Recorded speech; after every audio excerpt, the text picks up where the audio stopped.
Quand les premières lueurs du jour traversent les plaines de Kanto, la nature s'éveille lentement. Ici, chaque territoire est marqué par des forces élémentaires bien distinctes. Dans les zones humides et fertiles, Bulbizarre observe son environnement avec attention.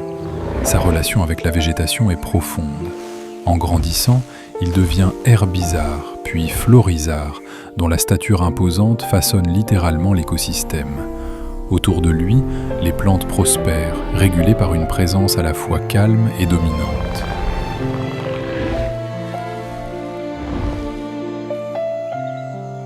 Non loin de là, la chaleur se fait sentir.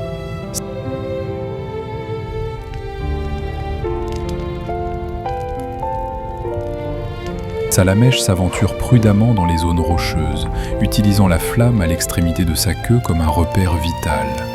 Avec le temps, Reptincelle s'impose, plus solitaire, plus territorial. Puis vient Dracofeu. Quand il apparaît, le ciel lui-même semble changer.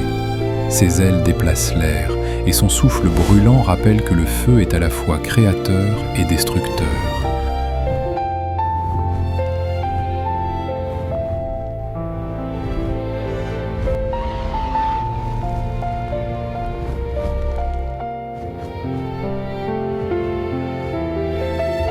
À proximité des rivières, l'eau suit ses propres règles.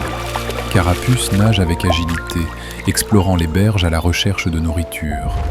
Carabaf développe une carapace plus résistante, mieux adaptée aux courants puissants.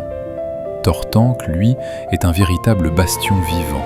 Sa présence stabilise les zones aquatiques, dissuadant les intrus et maintenant un équilibre fragile entre force et retenue. Dans les sous-bois, un autre cycle se déroule à un rythme plus discret. Aspicot progresse lentement entre les feuilles, tandis que Chrysacier et Coconfort restent immobiles pendant de longues périodes. Ces phases silencieuses sont essentielles.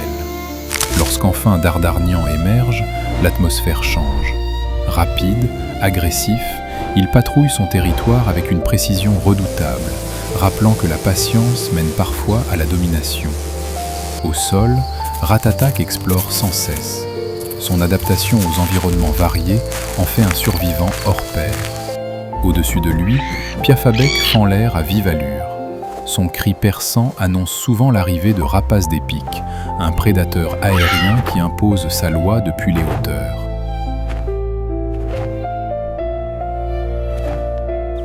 Dans les zones plus arides, Abo se faufile silencieusement entre les rochers.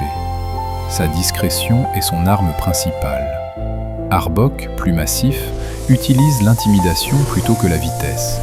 Son regard fixe suffit à dissuader la plupart des intrus. Enfin, dans les clairières ouvertes, une énergie différente circule. Pikachu canalise l'électricité de l'air, jouant un rôle clé dans la régulation naturelle des charges électriques de l'environnement. Raichu, plus puissant, agit comme un véritable condensateur vivant. Plus loin, Sabelette creuse le sol avec précision, remodelant le terrain pour se protéger de la chaleur. Sablero, quant à lui, maîtrise parfaitement cet art, transformant les zones désertiques en refuges stables. À Kanto, rien n'est laissé au hasard. Chaque Pokémon, du plus discret au plus imposant, participe à un équilibre ancien. Un monde où la nature ne combat pas pour le spectacle, mais pour survivre.